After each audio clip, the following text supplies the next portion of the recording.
Right guys, welcome back to another video. Sorry I didn't get one out yesterday. It's just been a mad busy week at work. I've just had so much on, to be honest.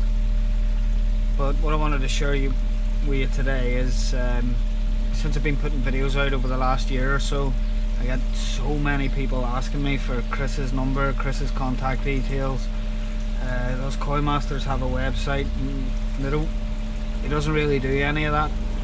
So Chris had this, I've got a video that Chris has given to me, and he had it created 10 to 15 years ago, to be honest, back when he started importing koi, really. And yeah, video just gives you a bit of background information on him. It's quite an interesting watch, really. How he came up, why he came up with KoiMasters Advantage, and everything else. So it gives you a little bit of history on Chris. So sit back and enjoy the footage, and Chris's telephone number's on the end of the video, so if anyone wants to reach out to him or pop and visit, you know, just give him a ring. So enjoy the footage, guys. Keep watching.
My interest started I started going fishing as an 8-year-old kid, and in terms of keeping fish in my garden, I started off growing trout to put in a river to catch. Then I found out that was something quite naughty, so I stopped.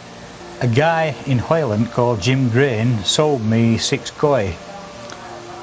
Within 2 hours of going in my pond, 4 of them had been eaten by the trout, but 2 survived, and they grew like hell. The following year I bought some bigger fish and started breeding koi. Since then I've been breeding them every year for the last 28 years, I think. Produce some decent fish, not in the same numbers as they would in Japan, but I do occasionally get fish of Japanese quality, and there are some in my big pond. My biggest problem is space and quality of water out of the tap. Our water used to be very good, but now no longer is, because it becomes from here, there and everywhere. That's why I came up with KoiMasters Advantage. It certainly seems to help with the fish in terms of growth, skin and the filtration. I first visited Japan in 1992. In the main, I only ever go to Ogata Koi Farm. A lot of people think you can look at koi all the time. You can't. After 3 or 4 days, I'm bored with it. On Ogata Koi Farm, there's more than enough koi for me to look at to keep me occupied. I have started buying a few extra to sell because I can no longer produce enough myself to meet the needs that have grown over the years that I've been breeding koi. This year's spawning will probably be in the last week in May, first week in June, and it'll be shower stroke Ginrin shower.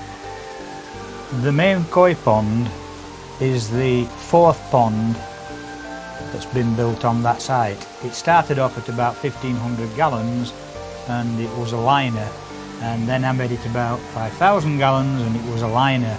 I then fiberglassed it, and then subsequently to that made it a foot deeper and refiberglassed it. But the interesting thing about this pond is that there is no concrete underneath it apart from the channel in which the bottom drains run. In places on the walls There is no brickwork or blockwork at all. It is just chicken mesh with a little render on it to provide a flat surface for the fiberglass to adhere to.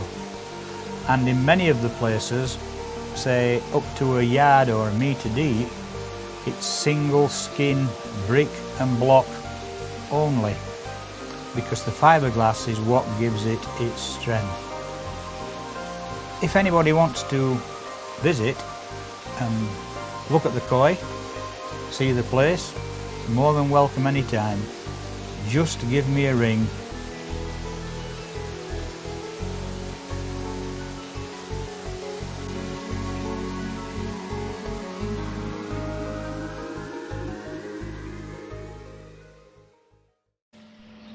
So that was it. I hope you enjoyed that video, guys. Definitely definitely a really interesting bloke, years and decades of experience. It's worth popping over and having a chat with him. Obviously give him a ring before you do. So probably going to shift me normal weekend videos onto a Sunday now before I launch him, give me a chance to do a bit more filming on a Saturday, and everything will be a bit less rushed for me, because life's just a bit hectic at the minute, to be honest. So we'll have another one out the weekend. We'll obviously do fish of the week and everything else. So if you like the video, give it a thumbs up, and as always, smash that subscribe button. Take it easy, folks, and stay safe.